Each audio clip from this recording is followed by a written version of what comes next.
Hello hello, bienvenue sur une nouvelle vidéo lecture sur la chaîne. J'espère que vous allez bien.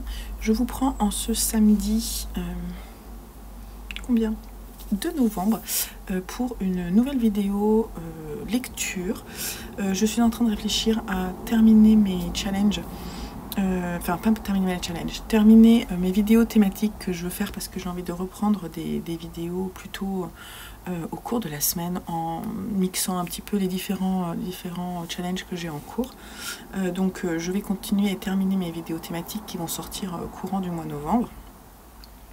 Mais je vais reprendre aussi les vidéos plutôt chill, plutôt cool, parce que ça me fera pas de mal aussi de faire ça. Et que voilà, j'ai envie tout simplement. Pour commencer cette semaine, j'ai 3 choses en cours. Déjà, je participe ce mois-ci au Black November pour la première fois. J'ai très envie, donc pour le moment, je reste sur l'impulsion de l'envie. Et donc ce week-end, c'est la première petite semaine. Et donc j'ai décidé de terminer ce roman-là, puisque l'idée c'était de lire un roman de moins de 250 pages, un thriller, et moi j'en avais pas forcément. Donc du coup j'ai décidé de laisser celui-ci. Je m'étais fait 3 parties et il me reste la dernière à lire demain, puisque j'ai terminé de lire ma section du jour ce matin et j'adore, donc je viendrai vous en parler demain ou lundi, je ne sais pas, mais en tout cas j'aime beaucoup. Ensuite j'ai commencé hier ou avant-hier If We Were Villains de ML Rio, donc ça j'en suis ici. Et là, je ne sais pas encore trop quoi en penser, mais il faut que j'avance un petit peu pour savoir voilà, ce qu'il en est. Donc, je viendrai vous en reparler. En graphique, j'ai commencé The Midnight Order de Mathieu Bablé, que vous ne voyez pas. Voilà, là, vous le voyez pas mal comme ça. Qui est toute une série, en fait, de petites nouvelles autour de l'ordre de minuit, qui est cet ordre des sorcières qui viennent sauver d'autres sorcières ou protéger les humains de certains monstres. Et en fait, Mathieu Bablé s'est entouré d'autres auteurs, notamment d'autres dessinateurs, pour créer je sais pas comment dire, pas cette anthologie, cette histoire en fait en plusieurs feuilletons. Et donc c'est ça qui est chouette, mais je viendrai vous montrer quelques images. J'en ai parlé un petit peu déjà sur ma vidéo de la semaine à 1000, puisque je l'ai commencé à ce moment-là. Et j'adore, voilà, donc pour le moment c'est trop bien, bon j'en suis qu'au début, hein. Mais ça je vais le lire petit à petit, donc ça sera pas forcément le graphique qui sera terminé en premier, je vais en lire certainement un autre. Et puis, mais là pour le moment je vais pas vous parler de ce que j'ai prévu de lire cette semaine. En plus je prévois pas forcément pile poil. Ce que je vais faire, c'est que j'ai très envie de ranger ma pile à lire, parce que comme mon organisation thématique est en train de prendre fin, je vais trier en fait ma pile à lire pour l'organiser un petit peu autrement. Mettre vraiment les lectures, en fait j'ai commencé ici, mettre vraiment ici les lectures que je souhaiterais faire en novembre pour terminer mes challenges, notamment le Cocorico Challenge et le Pumpkin Autumn Challenge et puis le Black November. Donc ça c'est ici, je voudrais avoir toutes ces lectures que je veux faire. En bas, je vais avoir les livres de mon challenge 24 romans pour 2024, parce que je veux absolument les terminer aussi, mais bon, absolument, enfin, si je les termine pas, c'est pas très grave, hein. Et à côté, j'ai aussi mis les lectures qui sont dans la thématique bleue, vous savez, puisqu'on a tiré le mot bleu pour le tirage du mot. Après Paris, c'est la couleur bleue, donc ils sont à côté. Donc ça, typiquement, c'est vraiment les romans que je souhaite lire. Et puis il faut que je range un petit peu pour pouvoir voilà, m'organiser dans mes lectures du mois. Écoutez, je vais vous laisser là, je mettrai peut-être quelques images de mon rangement et puis on se retrouve pour la suite de cette vidéo très très vite, une fois que j'aurai lu, etc., que j'aurai des choses à vous dire.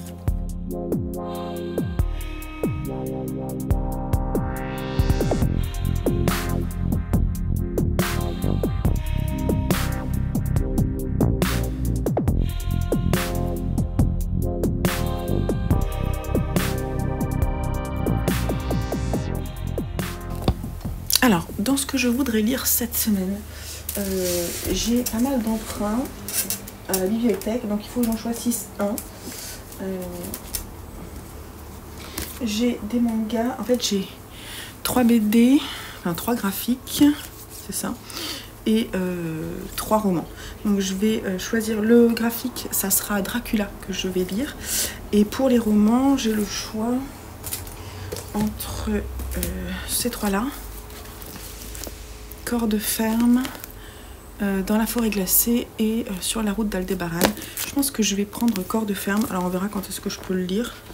Mais je suis très intriguée. Un roman de Agnès de Clerville chez HarperCollins. Voilà. Donc pour le moment, les autres, on les verra plus tard dans d'autres vidéos. Donc c'est celui-là, à mon avis, que je vais sortir. Et voilà, je continue mon rangement.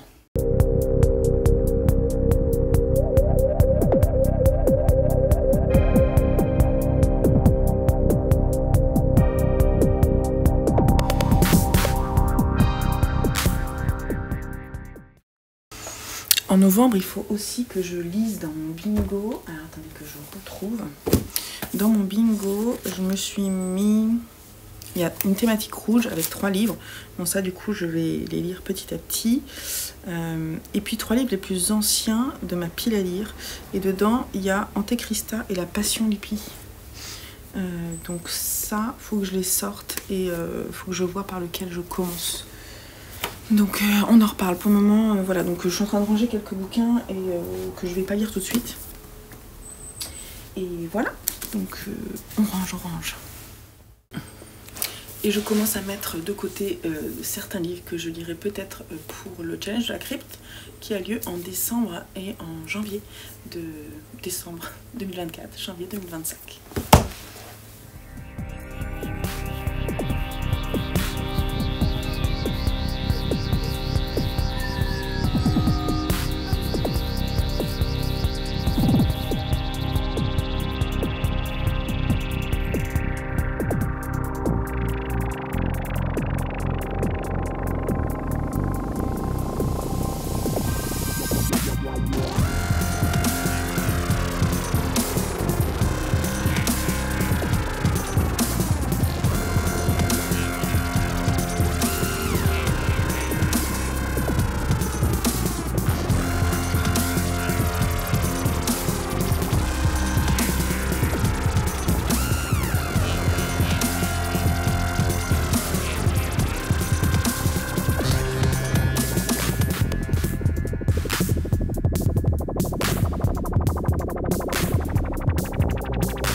Bon, on est samedi soir, il est 18h19. J'étais censée passer à la lecture de If You Were Villains, mais j'ai trop envie de savoir la fin. Ce livre me happe, donc il me reste une 30aine de pages. Je vais le terminer. J'ai trop envie de savoir. Je viens de terminer. Je viens vous en parler un peu plus tard. Juste, je voulais vous montrer... c'était vachement bien. Je voulais vous montrer les livres que je voudrais commencer prochainement. Je sais plus ce que je vous ai dit. Je vous ai dit le bleu. Ouais, celui de la bibliothèque. Mais sinon, je vais commencer, je pense, le Horla de Maupassant, qui sont des nouvelles. Donc j'ai bien envie de lire ça. Ça, j'ai très envie dans une édition très old school du livre de poche que j'ai depuis longtemps. Et sinon, en graphique, je vais certainement lire le 3e tome de #DRCL et peut-être commencer... je sais pas trop. En fait, il y a celui-ci que j'aimerais bien commencer parce que pour les vampires, j'ai pas trop lu.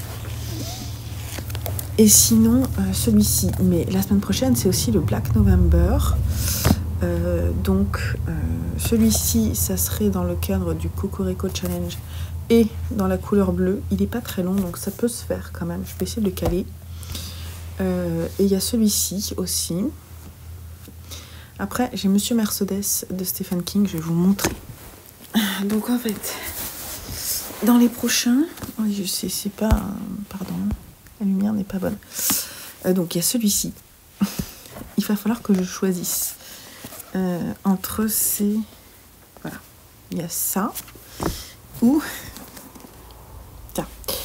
Et ça en fait, c'est costaud quand même. Hein.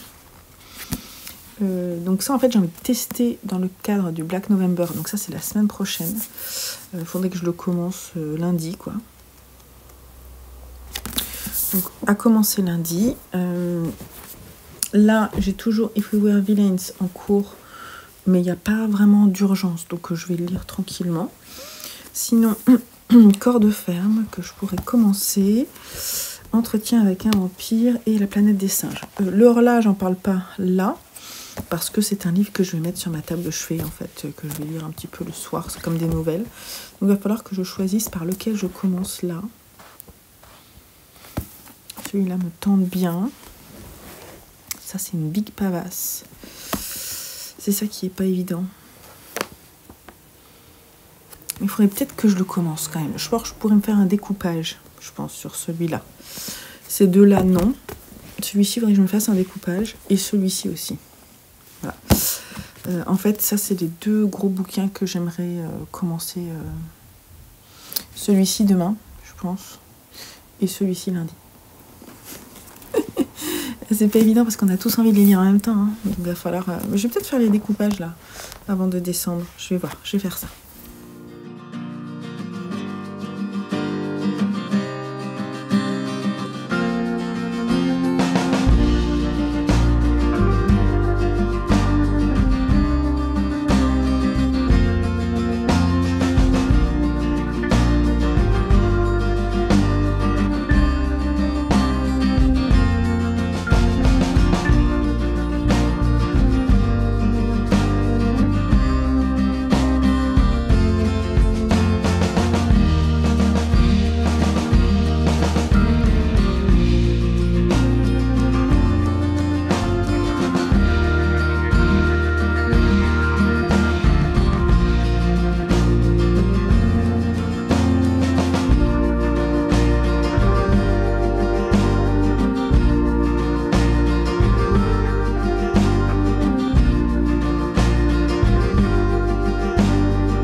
Bon, alors on est lundi matin, hello hello, je vous montre ce que je suis en train de lire et après on parle de ce que j'ai terminé. Déjà j'ai commencé hier un entretien avec un vampire d'Anne Rice, voilà j'en suis à la page 58, il n'y a pas de chapitrage, donc c'est vraiment une longue interview de Louis qui est un vampire, donc je vais le lire petit à petit, mais je pense que ça peut me plaire, il y a un bon potentiel. If We Were Villains de M.N. Rio, pour lequel j'ai enfin passé la seconde. Voilà, faut pas que je décroche parce que sinon je risque de prendre trop de distance avec lui, donc je vais le continuer. Je devrais pouvoir le lire en 3 fois, ouais, il me reste 3 parties. La partie suivante est assez longue, mais c'est pas grave, sinon je la couperai en 2. J'ai commencé le Horla de Guy de Maupassant, donc, qui est un recueil de nouvelles. J'ai lu le Horla, qui était donc une histoire d'une transformation, d'une possession du personnage principal. avec un côté vampire, mais en fait c'est le Horla, et la façon dont le possédé tente désespérément de reprendre le dessus en fait sur celui qui le possède, hein, son possesseur. Et puis ensuite j'ai lu Amour, qui est une seconde nouvelle qui parle d'amour, mais alors d'une façon détournée. Je me suis dit c'est bizarre, ça parle vraiment de chasse, c'est vraiment des très belles descriptions sur voilà, un amour partagé avec le personnage principal et son oncle qui vont à la chasse, et ça parle d'oiseaux. Voilà tout ce que je vais dire, parce que ça parle vraiment c'est vraiment très beau, c'est vraiment très bien écrit, j'aime beaucoup, donc je vais continuer avec plaisir, une par jour si j'y arrive. J'ai commencé en e-book Moupra de George Sand, qui est dans ma pile des 24 livres pour 2024. Et donc celui-là, je ne l'ai pas lu ce matin, parce que ce matin j'ai repris If We Were Villains. Mais les moments où j'aurai envie de le lire, j'en suis au chapitre 3. On va voir. Donc c'est une histoire de famille. C'est encore l'histoire de quelqu'un qui va raconter l'histoire tragique de sa famille. Dans ce château qui fait un peu trembler tout le monde lorsque l'on passe à côté. Voilà, donc je vous en reparlerai un jour où je l'aurai terminé. Pour le moment, je le commence juste. En audio, je devrais le terminer cette semaine. J'ai la décision de Karine Thuil et c'est vachement bien. Donc je sais pas, faut que je le mette à jour, là que je vois où j'en suis. Parce que je l'ai pas mal avancé hier, donc c'est vachement bien, vraiment. Et puis j'ai avancé, je vais pas vous raconter plus que ça, mais j'ai avancé hier dans Midnight Order, puisque j'en suis là. J'ai passé la moitié, je pense. Voilà. Et en livre lu, j'ai lu le 3e tome de #DRCL Midnight Children de Shinichi Sakamoto. Ça ne rentre pas dans ma tête, c'est pas grave. On est chez Kiyun et j'ai vraiment beaucoup aimé ce 3e tome, plus que le second qui était un petit peu plus bancal à mon goût.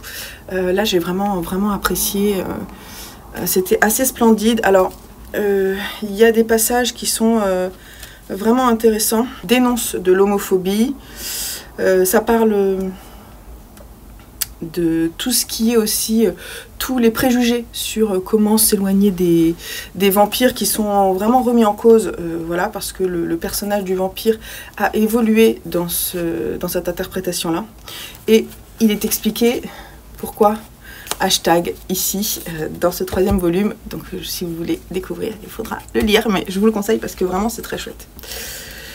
Voilà pour le petit point lecture, on se retrouve un peu plus tard. Là en ce moment je suis en train de réfléchir à mon organisation vraiment, et notamment les challenges pour l'année prochaine. J'ai envie de changer totalement, voilà, parce que c'est bien de changer. Puis moi j'ai toujours 106 000 idées, et puis souvent femmes varient, et voilà, c'est peut-être vrai, mais les hommes aussi.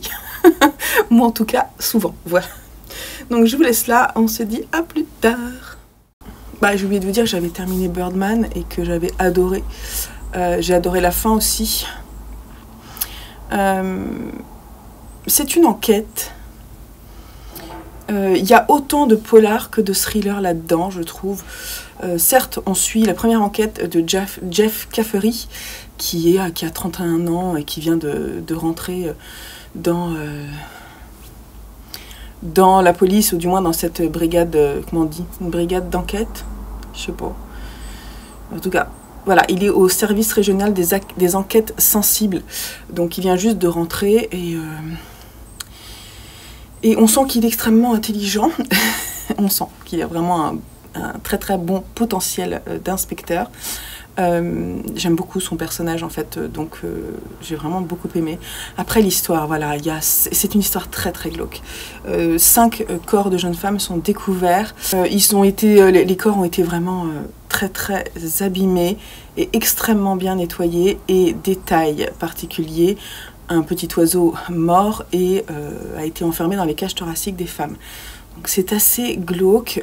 Puis Jeff Caffery va forcément enquêter avec ses collègues sur ces meurtres, et il va se rapprocher de plusieurs femmes, notamment des personnes qui se prostituent ou qui sont dans des bars où elles dansent, où elles se font du striptease, etc.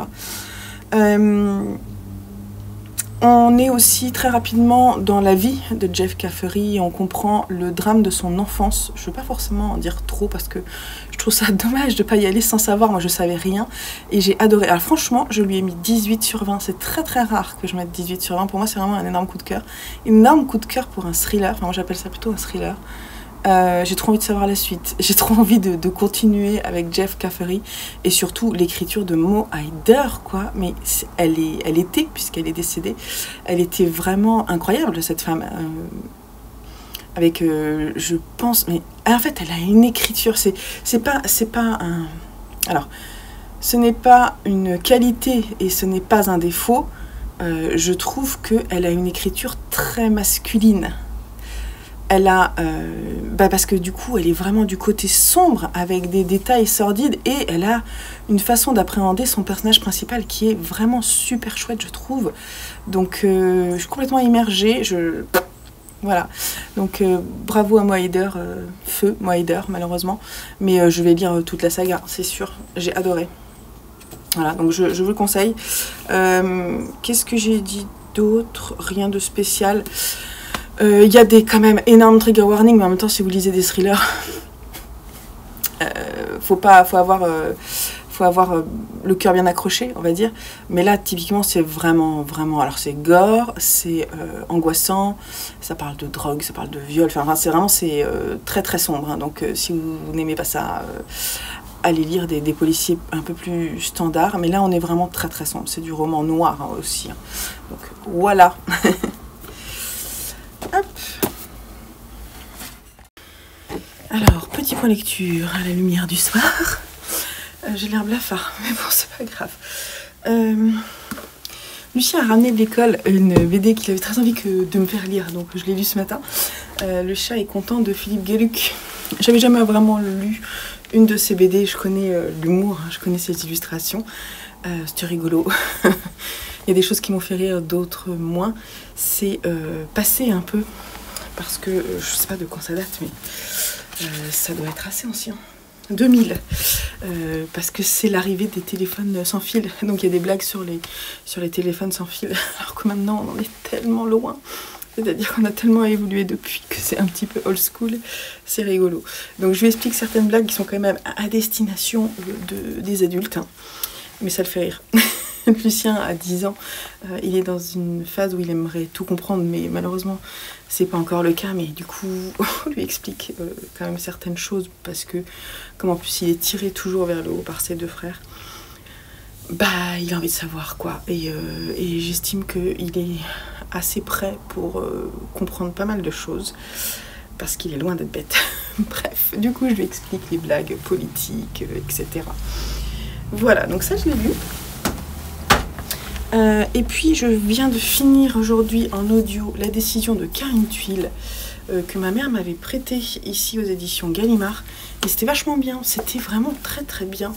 Donc moi j'avais lu, c'est elle qui a fait Les Choses Humaines et que j'avais beaucoup aimé aussi.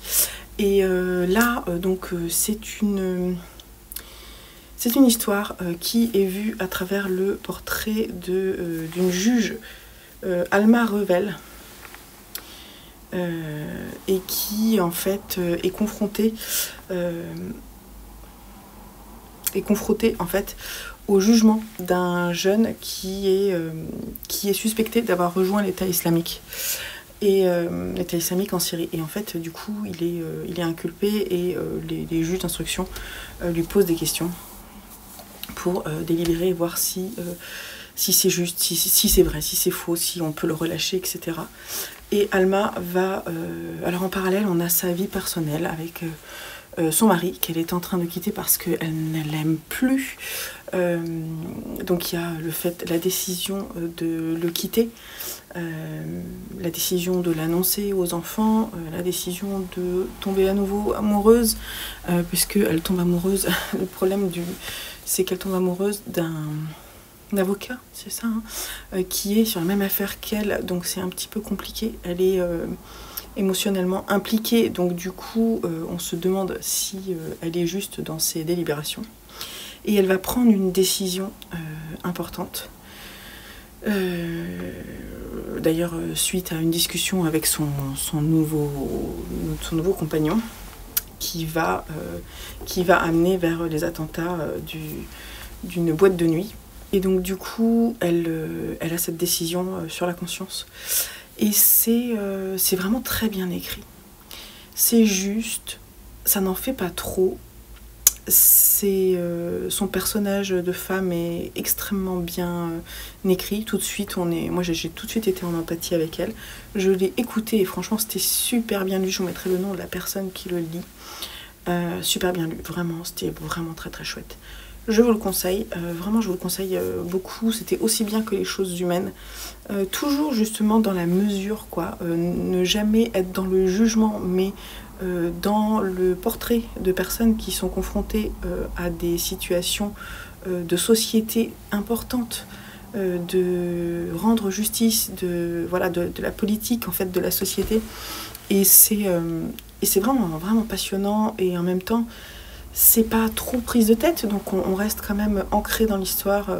C'est très romanesque, c'est très bien écrit, donc j'aime beaucoup. Je pense que je vais continuer à lire Karine Thuy. Ça dit Thuy à l'oral, voilà, pendant le livre audio il disait un livre de Karine Thuy et non pas Tuile, donc du coup je dis Thuy. Voilà, donc je vous le conseille, c'était vachement bien. Et du coup je me suis dit, ce matin, j'ai commencé à lire Monsieur Mercedes de Stephen King et je me suis dit, j'arriverai jamais à lire mes 3 gros bouquins en même temps. Donc, je vais mettre Monsieur Mercedes dans mes oreilles. Donc, du coup, j'ai quand même pas mal avancé sur Monsieur Mercedes. J'avais lu une centaine de pages. Donc, je vais continuer en audio. Et puis, on verra sur le... parce que je pense pas que je finirai sur la semaine. Parce que les jours où je peux lire en audio, c'est pas souvent. Mais ça me plaît bien, hein, franchement ça me plaît bien. Et j'ai commencé à l'écouter en audio et c'est bien lu. Donc c'est cool, je vais pouvoir le continuer en audio. Et voilà, donc du coup là j'ai If We Were Villains que j'aimerais vraiment bien avancer. Et j'avais mis en pause Entretien avec un vampire parce que du coup j'arrivais pas à le caler. Parce que ça c'est vraiment un roman énorme dans lequel il n'y a pas vraiment de respiration. Sauf les moments où l'interview ne raconte plus l'histoire mais se passe au moment présent. Donc je vais le continuer. Donc là je vais reprendre If You Were Villains et après ce soir je vais certainement reprendre un peu Entretien avec un vampire. Et je pense que 2 romans pour le moment ça suffit parce que j'ai une semaine assez chargée, donc c'est pas la peine de m'en mettre. Voilà. Et puis c'est tout, donc je reviens vous voir dès que j'ai avancé sur une de ces lectures. Bon, la lumière du matin pourrit ses cadeaux. Bonjour de ma cuisine. Alors on est mercredi matin. Je me suis encore réveillée trop tôt là. Je me suis endormie hier soir, j'ai senti le stress monter. Alors du stress parce que j'ai beaucoup de choses à faire en fait et j'ai beaucoup de mal à gérer le stress.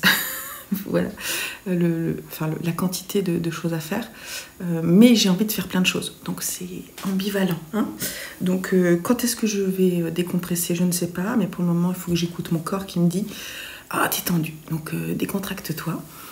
Je vais essayer de faire un peu de yoga ce matin, ça risque de... Enfin ça peut m'aider, ça va m'aider, hein, ça va m'aider.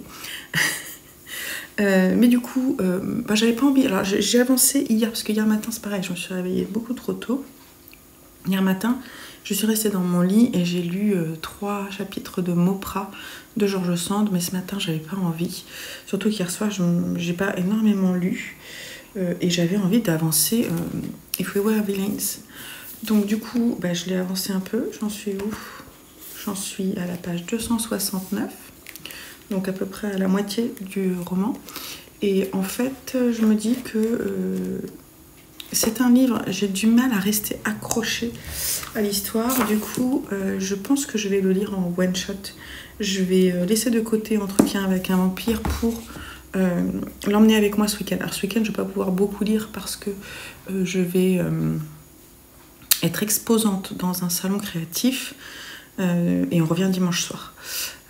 Du coup, dans l'idéal, j'aimerais bien ne pas l'emmener celui-là, donc le lire d'ici là. Donc aujourd'hui, je vais l'avancer. Et puis, ouais, j'aimerais bien pouvoir le finir. Il me reste Je pense qu'il me reste 200 pages. Ouais, il me reste 200 pages à lire. Du coup, c'est ce que je vais faire, je pense. Et ce matin, je viens de terminer The Midnight Order de Mathieu Bablé chez Label 619. Alors, la BD est extrêmement belle. En revanche, mon sentiment sur les histoires est assez mitigé. Parce que, en soi, l'histoire, ça c'est, il est 8 h du matin. Et donc, du coup, dans ma cuisine, on a toutes les heures des petits oiseaux qui chantent. C'est pas des vrais oiseaux. Donc un peu mitigé, pourquoi? Parce que l'histoire tourne autour de 2 sorcières qui sont amies. Chacune a sa propre histoire familiale, d'enfance, etc. Et en fait, elles font partie de l'ordre de minuit, un ordre de sorcières qui combat les monstres, sauve des sorcières et parfois chasse des sorcières qui sont devenues méchantes. Et en fait, on accompagne ces sorcières dans leur périple à travers le monde entier, dans différentes ambiances, à travers plusieurs scénettes dans lesquelles Mathieu Bablé s'est accompagné d'autres dessinateurs, donc d'autres ambiances graphiques. Et du coup, et puis il y a aussi des textes avec des analyses sur les sorcières, d'un point de vue historique, les sorcières actuelles, la psychiatrie, la chasse aux sorcières, etc. C'était intéressant d'ailleurs les textes. Donc c'est un bon roman sur... un bon roman, oui. En fait c'est un roman graphique, hein, parce que je peux vous montrer, il y a vraiment des passages à lire qui sont écrits, je me demande si... Voilà, c'est Claire Barbe, qui d'ailleurs, je me demande si elle n'est pas illustratrice à un moment. Je dis peut-être une bêtise. Je vais vous dire... Les illustrateurs qui l'accompagnent. Ouais, les articles sont écrits par Claire Barbe. Et des illustrateurs, on a Rours, Sumi, Daphné Collignon, Tanguy Mandias, non, Titouan Bolin, Quentin Rigaud, et voilà. Et Mathieu Bablé, bien entendu.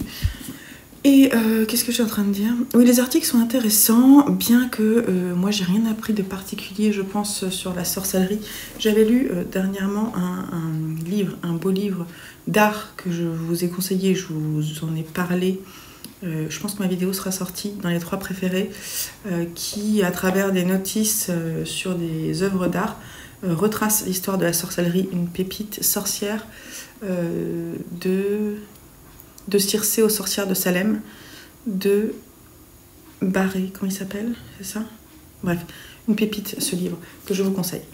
Et là, moi j'ai, en fait, c'est intéressant de s'accompagner d'autres dessinateurs, mais ça m'a perdu un peu, et j'ai pas trouvé que les ambiances étaient toutes intéressantes, et la représentation des différentes héroïnes dans les différentes histoires m'a perdue. J'ai pas trouvé ça forcément pertinent. Je pense qu'il était très content de réaliser cet ouvrage, mais moi, ce qu'il a voulu mettre en avant, c'est pas ce qui m'a le plus plu dans son œuvre, ce qui est un peu dommage. Mais voilà, donc je suis un peu mitigée. En fait, quand je l'ai refermé, je dis ouais, c'est un peu loupé pour moi. Alors. Et puis en plus, j'ai trouvé que les personnages n'étaient pas forcément très intéressants, parce que du coup, je pense qu'ils étaient assez effleurés. On rentrait jamais vraiment dans leur intimité, et j'ai trouvé que parfois, on ne comprenait pas ce qui se passait dans les images, que c'était pas clair. Par exemple, on ne sait pas trop si qui s'est fait mal, qui tend la main, qui... J'ai trouvé que c'était un petit peu... effleuré, sans rentrer jamais vraiment en profondeur dans les histoires graphiques. Voilà, donc ça, j'étais un petit peu déçue. Ouais, j'étais un petit peu déçue quand même globalement par cette œuvre. C'est dommage, hein. Mais c'est pas grave, c'est comme ça. Voilà. je suis un peu déçue par cette énorme œuvre. En plus, la couverture est splendide, tout ça, ça donnait quelque chose d'assez incroyable. Mais finalement, je trouve que c'est un peu effleuré.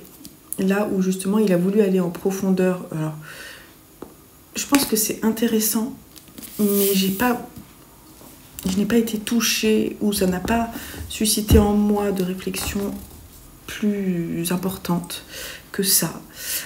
Donc c'est passé à côté de moi, quoi. Bref, voilà. Bon, allez, la lumière est toute pourrie, donc je vais vous laisser là. Je reviendrai peut-être vous voir, enfin, je vais venir vous voir pour vous parler de celui-ci, et ça terminera cette vidéo, je pense. Donc aujourd'hui, il faut voir Villains, c'est moi. C'est parti.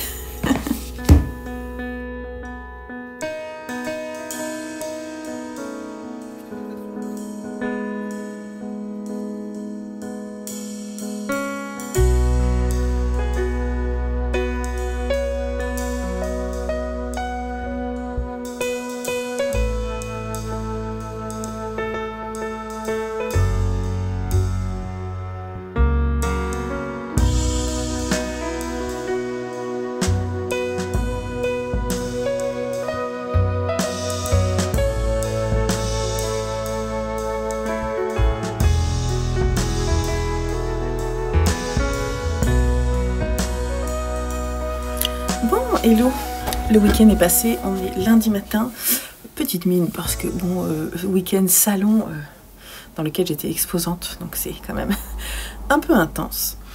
Ce qui fait que je n'ai pas énormément lu, mais j'ai terminé ce matin quand même, non pas ce matin, hier soir, If We Were Villains de ML Rio. C'était un petit peu long. Alors, j'ai beaucoup de mal à savoir ce que j'en ai pensé. Je ne sais pas si je n'ai pas aimé ou si j'ai aimé. C'est très dur, c'est compliqué. Bon, on va reprendre l'histoire déjà et on va essayer d'analyser tout ça. Donc, c'est de la Dark Academia en bonne et due forme, puisque on est dans une école d'art, entre guillemets, en Angleterre. On suit un groupe de jeunes qui ont 17 ans, quelque chose comme ça, qui sont en 4e année, notamment de théâtre, pour devenir plus tard des professionnels dans le milieu du théâtre, acteurs, enfin comédiens ou autres, ou metteurs en scène, etc. Et donc ce sont des passionnés. Et dans l'école où ils sont, leur professeur de théâtre, et il leur fait travailler sur Shakespeare. Et donc ils vivent, ils respirent Shakespeare. Et donc l'histoire qui nous est racontée au fil de l'année scolaire, dans leur apprentissage de toutes leurs pièces de théâtre, dans les premiers rôles des pièces. On va commencer par Hamlet, si je dis pas de bêtises. Ensuite, on a Roméo et Juliette. Ensuite, on a le roi Lear. Enfin voilà, il y a beaucoup de pièces qui sont nommées et de grands passages qui sont cités et qui font écho aux différents personnages que l'on va suivre. Dans les différents personnages qu'on va suivre, il y a 7 jeunes qui ont chacun leur personnalité, leurs personnalités sont très différentes et très affirmées, entre guillemets. On a la nana qui est super belle. En fait, c'est intéressant dans le sens où... Alors, c'est très... Comment dire ? Je vais avoir du mal. C'est très caricatural. Leurs personnalités sont très caricaturales, mais... comment dire ? Du coup, leurs traits de caractère sont accentués par les personnages de leur... dans lesquels ils incarnent les personnages de Shakespeare. Mais du coup, pendant leur cours de théâtre auquel on assiste, leur professeur leur fait travailler sur leur personnalité pour justement qu'on sache qui ils sont et qu'ils puissent utiliser leurs forces comme leurs faiblesses pour pouvoir avancer dans leur travail de comédien. Et ça, je trouve que c'était intéressant. Et par exemple, on va avoir la nana, la bimbo, super belle. Tout le monde est belle, mais donc quand elle analyse, c'est la première qui souhaite participer à l'analyse de sa personnalité, entre guillemets. Elle dit que son point fort, c'est effectivement d'être très belle, donc elle l'affirme. Et personne n'est contre cette idée, parce qu'effectivement, elle est extrêmement belle. En revanche, elle a peur, et elle le dit, que cette beauté efface en fait tout intérêt autre de sa personnalité. Et c'était quand même intéressant. Après, on a Richard qui est extrêmement colérique. On a Vren qui est la cousine de Richard, qui elle est très sportive, si je dis pas de bêtises. Philippa, je ne me souviens plus de ses traits de caractère, elle est assez transparente à mon goût. Peut-être elle pense aux autres, je ne sais pas. On a James qui lui est assez introverti, voilà, qui est assez introverti mais bon comédien en puissance. Et puis on a notre personnage principal, Oliver. Est-ce que j'ai dit les 7 ? Il m'en manque un, non? Bon, c'est pas grave.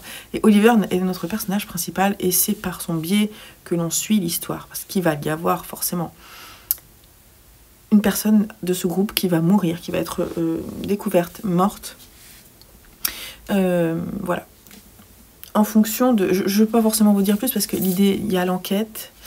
Il y a notre personnage principal qui, dès le début, on sait qu'il est en prison et qu'il sort de prison après 10 ans d'incarcération. Donc on imagine que c'est lui qui a tué, qui a été reconnu coupable. Et en fait, l'intérêt vraiment de cette histoire, c'est de comprendre ce qui s'est passé. Et la relation entre les différents personnages, tout ça. Et ce que j'ai beaucoup aimé, moi, c'est aussi toutes les citations de Shakespeare parce que c'était passionnant. Et j'ai trouvé que c'était ce qui était bien réussi finalement. On est dans le texte de Shakespeare, souvent, des grands passages. Je vais essayer de vous montrer parce qu'il y a des passages en italique où on est vraiment fortement dans les pièces de Shakespeare. Donc il y a vraiment des grands passages qui sont cités. Mais qui, du coup, nous rappelle un peu dans les situations qui sont en train de vivre. Il y a un écho en fait dans les pièces de théâtre tragiques, dramatiques de Shakespeare et c'est pas mal fait, je trouve que c'est pas mal fait. Ce que j'ai pas aimé, parce qu'il y a des choses que j'ai pas aimé. Déjà j'ai pas aimé du tout la fin, j'ai été hyper déçue par la fin.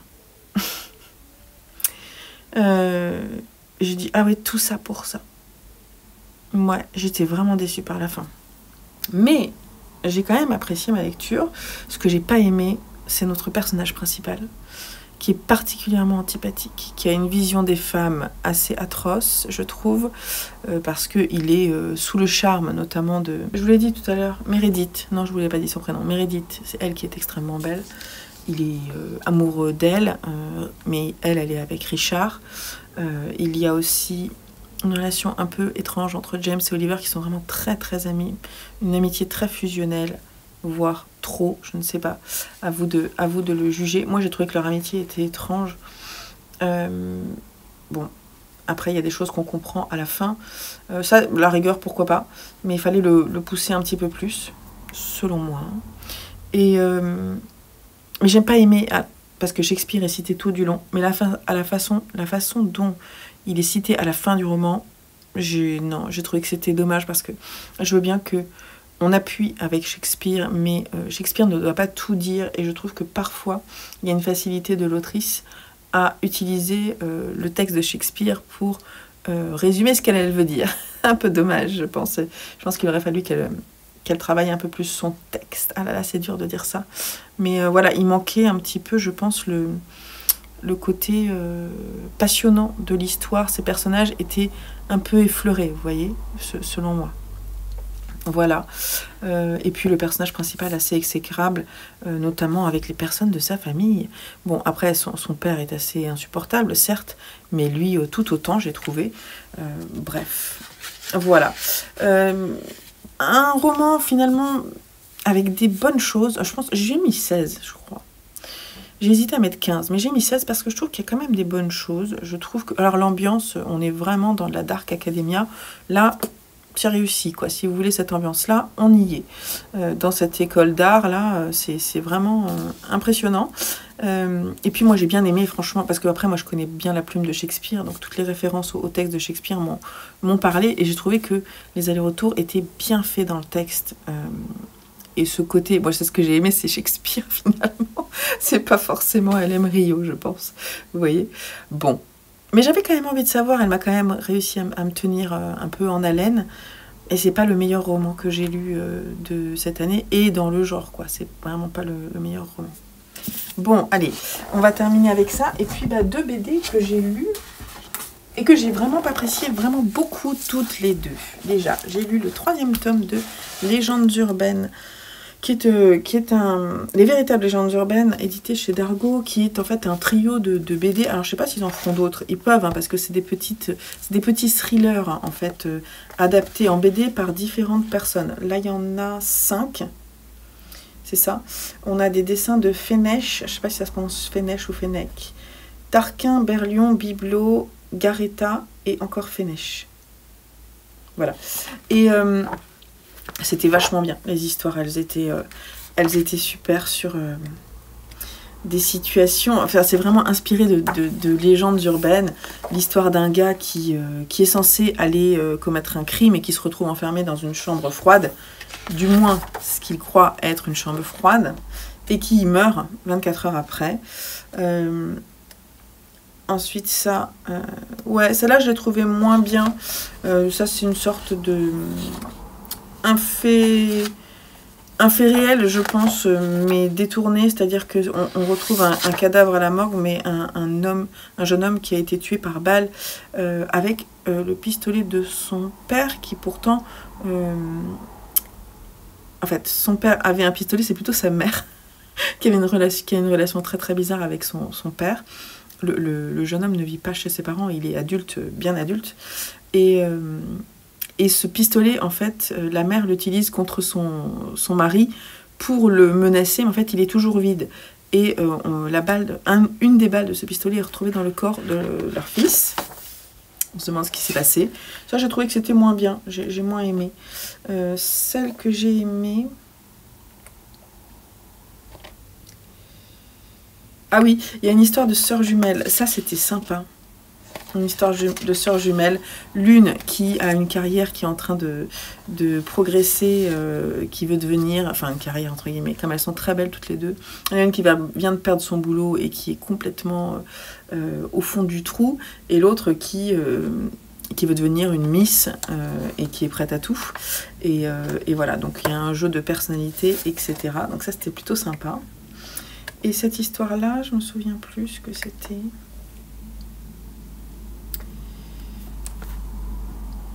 Ah oui, l'histoire d'un écrivain qui n'est pas très bon, mais qui est idolâtré par beaucoup de personnes. Et ces personnes-là lui envoient en fait des scénarios, enfin des idées d'écriture. Et souvent, il trouve ça extrêmement nul, mais quand même, il pioche dedans pour aller écrire ses propres histoires parce qu'il n'a pas beaucoup d'idées. Donc, il est vraiment nul. Sauf qu'un jour, une personne en fait qui se rend compte qu'il lui a piqué son idée va se venger. Mais je vous dis pas comment. Et franchement, c'était quand même très très bien. Je l'ai lu dans le cadre du Black November organisé par Séverine. Je lis aussi en parallèle Monsieur Mercedes.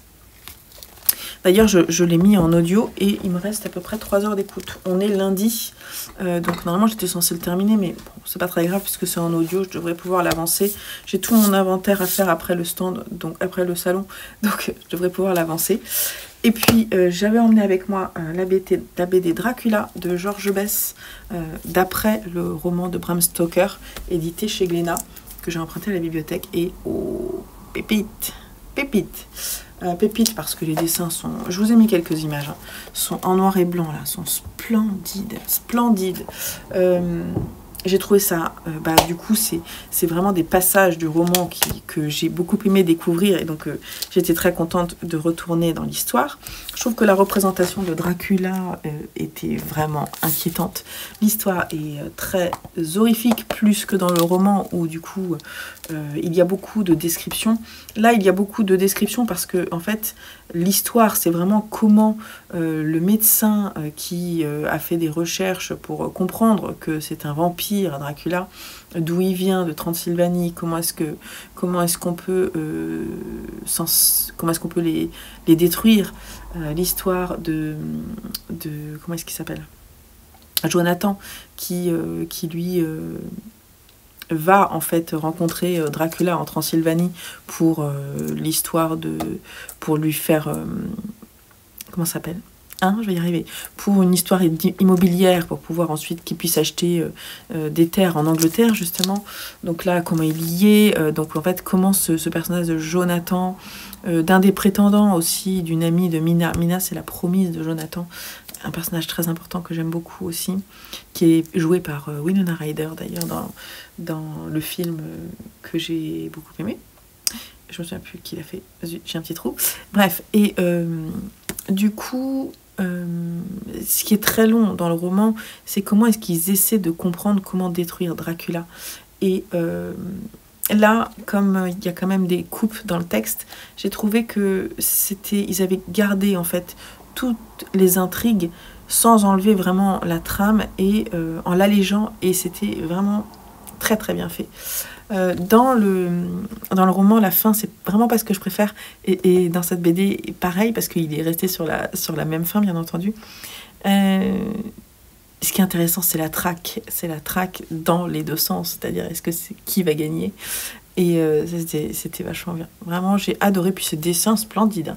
J'ai vu qu'il avait fait Frankenstein. Et alors j'ai regardé, il n'est pas à la bibliothèque. Mais j'ai très envie du coup de lire d'autres choses. Parce que les dessins sont vraiment bien. L'adaptation est très bien faite. Assez littérale quand même. Et donc c'était passionnant. Bon, maintenant il faut que je rentre à la bibliothèque. Parce que je suis un peu à la bourre. Voilà. Et donc ça conclut ce vlog de lecture, puisqu'on reprend les vlogs de lecture à la semaine.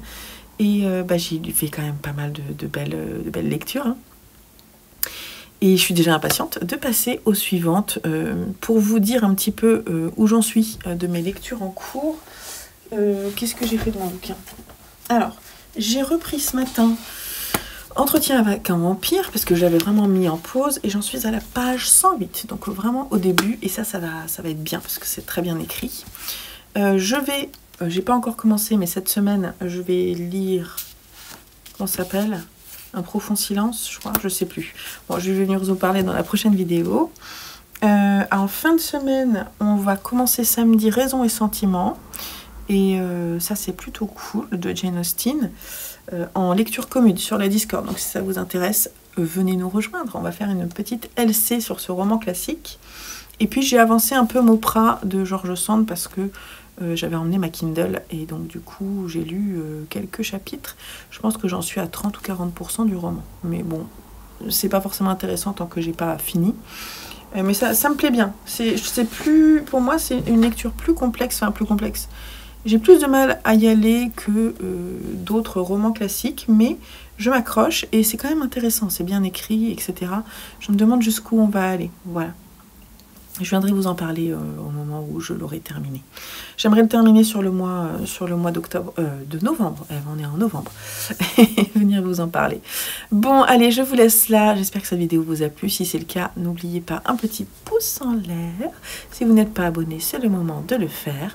Je fais des gros bisous aux personnes qui sont venues me voir sur le salon pour me dire qu'elles me suivaient autant sur ma chaîne créative que sur ma chaîne lecture. J'ai même eu des cadeaux de livres. Je suis trop contente, mais c'est adorable et je vous les montrerai dans mon prochain book haul. Et c'est trop cool. J'ai décidé de ne pas forcément les montrer là parce qu'après les book hauls, bon, c'est des redites, c'est un peu embêtant. Et j'aime bien quand mes book hauls, il y a plein de petites choses, que je vous raconte un petit peu comment les livres sont arrivés chez moi. D'ailleurs, si vous n'avez pas vu mon dernier, je vous mets le petit i en haut ici. Et voilà, à part ça, je vous souhaite de très belles lectures, une très belle semaine. Et on se dit à très vite pour une nouvelle vidéo sur la chaîne. Excepté ces vlogs, il va y avoir prochainement une pile à lire pour le challenge de la crypte organisé par Jolie. Elle est jolie, hein, Jodie. Jodie, des livres de la crypte. Donc ça, c'est un petit contenu qui va arriver très prochainement. Donc je vous laisse là et on se dit à très vite. Bye bye!